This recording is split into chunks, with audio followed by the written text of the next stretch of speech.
termasuk porang. Kenapa dikejar? Karena di situ juga sangat rendah gulanya, makanan sangat sehat.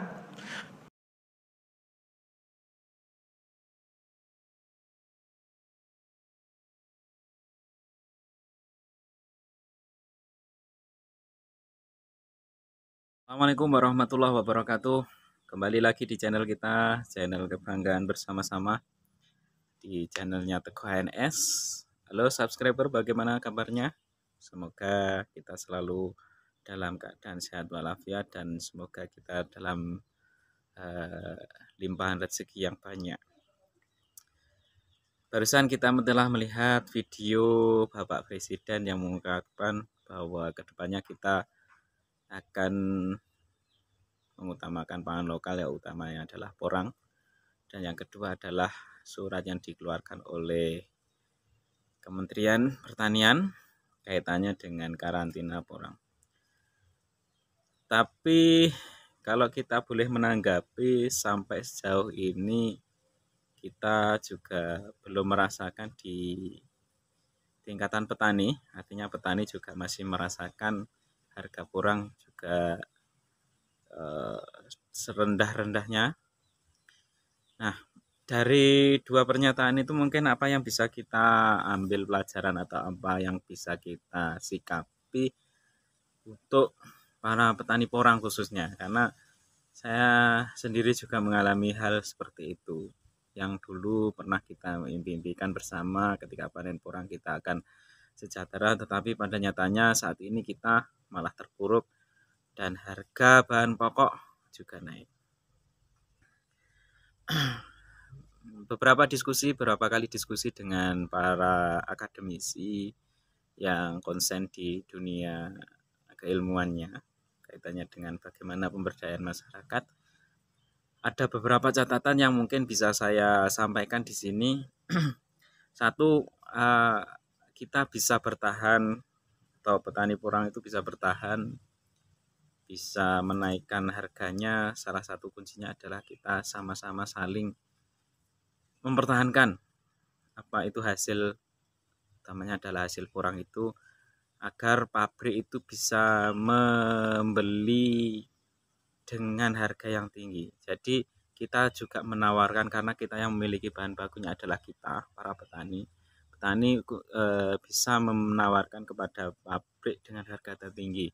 Kalau dengan tidak harga tertinggi atau tidak dibeli dengan harga tertinggi, petani tidak mau menjual, otomatis pabrik juga tidak akan memproduksi kebutuhannya.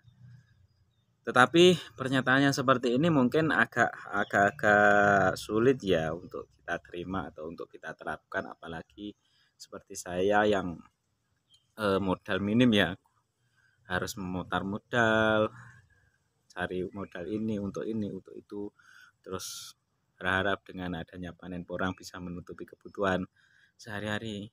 Itu memang agak ya mustahil dilakukan, karena petani tidak menjual porangnya dengan harga tinggi. Padahal yang dimau pabrik harga 2.000 saja petani sudah menjualnya. Sedangkan petani sebenarnya memintanya adalah di atas harga 5.000. Kalau kita bersisih kukuh keras tidak menjual kalau tidak 5.000 sebenarnya bisa.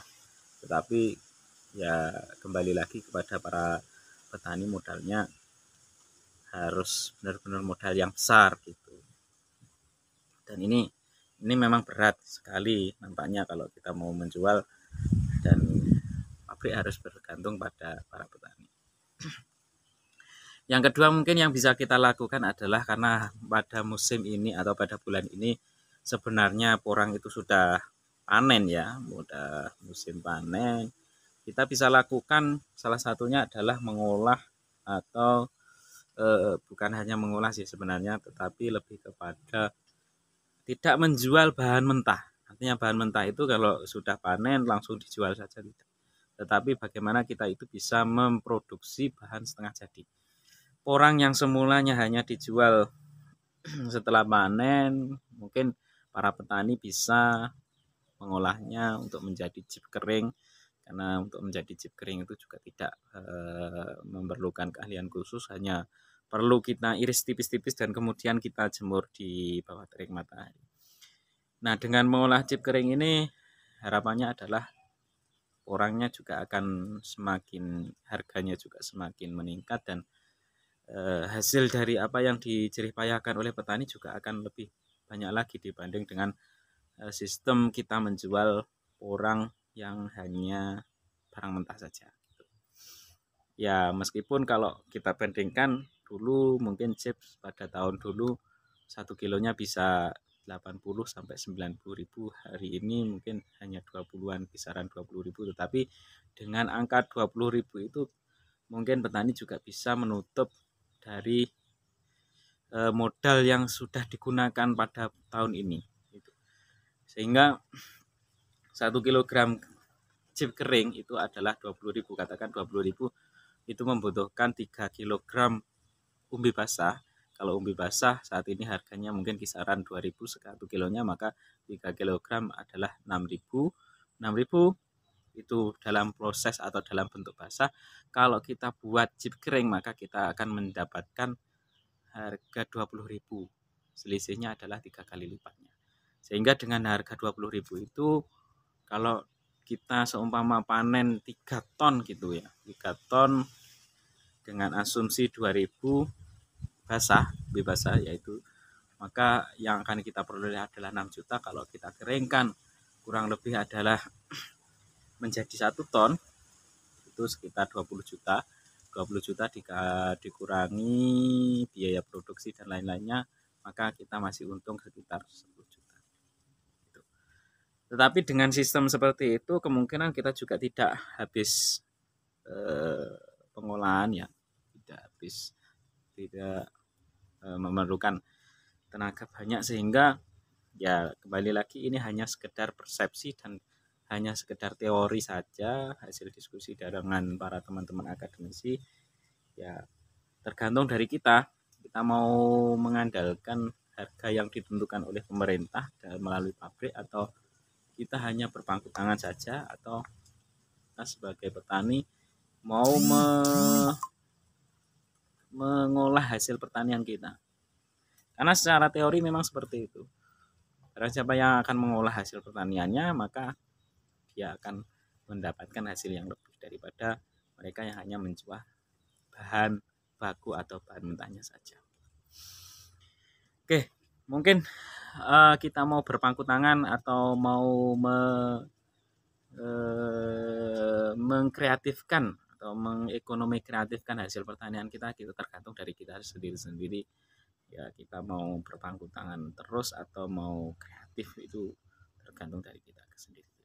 Kalau saya sendiri, ya dilihat dulu peluang-peluangnya dari cuplikan videonya Bapak Presiden, dari surat kementerian yang telah dikeluarkan, itu yang kita analisis dulu. Nah, silahkan nanti teman-teman sendiri yang akan analisis lebih dalam. Oke, terima kasih ya teman-teman, dan jangan patah semangat, utamanya para generasi petani milenial, dan salam sejahtera. Assalamualaikum warahmatullahi wabarakatuh.